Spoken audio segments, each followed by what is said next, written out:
క్రైస్తవ మత బోధకులు ఎక్కడ కన్నమేసి దొంగతనం చేసి సంపాదిస్తున్నారనే ప్రశ్న కొంతమంది ట్రోల్స్ చేస్తున్నారు. కొందరు మాటలు నేను విన్నాను.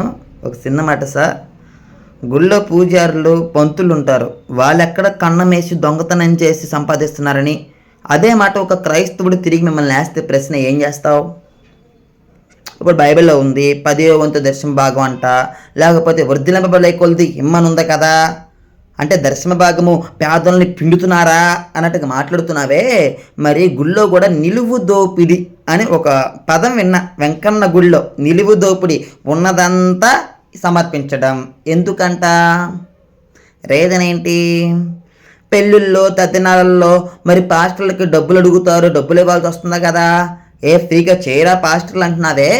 మరి పెళ్ళిళ్ళలోనూ తద్దినాళ్ళలోనూ పుట్టినరోజు అప్పుడు అర్చన చేయడానికి వచ్చి తల మీద 4 అర్చంతలు వేసి డబ్బులు అడగడా మీ పూజారి పంతులు అని క్రైస్తువులు తిరిగి నేను ప్రశ్నించి నీ సమాధానం ఏంటి?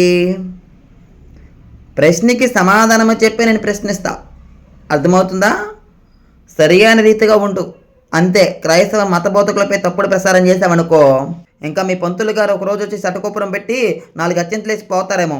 పాస్టర్లు అలా కాదు, నిత్యము వాళ్ళ కుటుంబము కొరకు కన్నీటి ప్రార్థన చేస్తారు. అర్థమైందా? కొంచెమైనా ఇంకిత జ్ఞానం కలిగి నడుచుకో బాబు. అర్థమవుతుంది? ఎవడైతే క్రైస్తవ మత బోధకుల గురించి తప్పుగా ప్రశ్నిస్తున్నారో, క్రైస్తవ్యాన్ని తప్పు త్రోవకి నడిపించాలని చూస్తున్నారు. అంటే తప్పు త్రోవకి నడిపించడం కాదు, ప్రపంచంలో క్రైస్తవం అనేది తప్పు అని నిరూపించాలని ప్రయత్నం చేస్తున్నారు. నీ తరం కాదు కదా, నీ తాతల ముత్తాతలు దిగొచ్చినా అది జరిగేది కాదు. ఓకేనా? ఇంకెవరికైనా డౌట్స్ ఉన్నాయా? దేని గురించి? కానుకల గురించి, దర్శన భాగాల గురించి అంట. వెంకన్న గుళ్ళో నిలువు దోపిడి ఏంటని అడుగుతా. శటకోపురం పెట్టి మరి అర్చన వేసుకున్నప్పుడు డబ్బులు వేయాలి కదా, ఏంటి ఆ డబ్బులు వేసే విధానం ఏంటి గుళ్ళు అని అడుగుతా. బైబిల్ గురించి అడిగేవాడు మరి హిందూనేగా, ఏం చేద్దాం? ఎవరైతే బైబిల్ గురించి ప్రశ్నిస్తారో వాడు గుడికి పోతాడు కదా, గుళ్ళో డబ్బులు లేకుండా వస్తున్నాడు, తిరిగి ఉండిలో డబ్బులు లేకుండా వస్తావు నువ్వు. ఏమయ్యా? కథ ఇంగిత జ్ఞానం కలిగి నడుచుకోండి. నేను మళ్ళీ క్రైస్తవ బోధకులు కూడా చెప్తున్నాను, ఏ ఎదవ పడితే ఆ ఎదవ ఇంటర్వ్యూకి రమ్మంటే వెళ్ళకండి. వాళ్ళు పనికి మాలిన వాళ్ళ క్రైస్తవ్యాన్ని ఎప్పుడు బష్టపెట్టిద్దామా అని కావాలని కనిపెట్టుకుని చూసేవాళ్ళు. పిలిచాడు కానీ ఎగేసుకుని పోయావనుకో నీ పొరవైపోయిద్ది.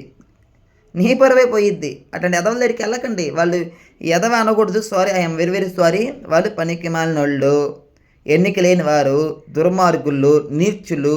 దేవుడు దుర్మార్గుల్ని నీచుల్ని మార్చుకుంటాడు. ఎన్నిక లేని వారిని పనికొచ్చు పాత్రలుగా చేసుకుంటాడు. వాడు పనికొచ్చు పాత్రగా అయ్యే వరకు కూడా వాడి దగ్గరికి వెళ్ళద్దు. ఇంటర్వ్యూకి పిలిచాడు నెగేసుకుని వెళ్ళామనుకో నిన్ను నవ్వులు పాలు చేస్తాడు వాడు.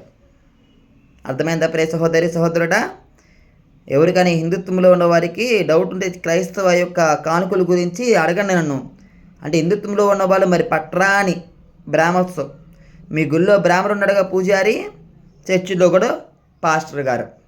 నీ బ్రాహ్మణుకు నువ్వు డబ్బులు ఇవ్వకపోతే చర్చిలో పాస్టర్ గారు కూడా తీసుకోరు డబ్బులు. ఓకేనా? చర్చిలో పాస్టర్ గారు తీసుకుంటున్నాడంటే తన జీవన విధానం కొరకు, పంతులు తీసుకున్నాడంటే తను కూడా జీవన విధానం కొరకు.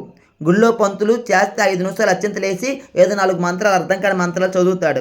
కానీ చర్చిలో పాస్టర్ మినిమం 2 గంటల ప్రసంగం, 40 నిమిషాలు అవ్వచ్చు, పాటలు అవ్వచ్చు, ఎన్ని తతంగాలు ఉన్నాయి. అర్థం అవ్వాలి, బుర్రకెక్కాలి. వాడి జీవితం మారాలన్న ఉద్దేశంతో దేవసేవకుడు పనిచేస్తాడు. కానీ పంతులు ఎదుటివాడి జీవితం మారితే అంత, మారకపోతే అంత, నా పట్టు నిండితే చాలన్నట్లుగా ఏదో మంత్రాలకు అర్థం కూడా తెలియదు, అర్థం కాని మంత్రాలు చెప్పుకుంటూ పోతాడు. అనేవాడిని కాదు పంతుల్ని, నాకు అనాల్సిన అవసరం కూడా లేదు. క్రైస్తవే అని మీరు అన్నారు కాబట్టి అడుగుతున్నా. కాబట్టి తస్మత్ జాగ్రత్త, మర్యాదపూర్వకంగా నడుచుకోండి. క్రీస్తు మహిమ కలుగును గాక. ఈ వీడియో చూస్తున్న వారందరికీ మరొకసారి హృదయపూర్వకమైన వందనాలు.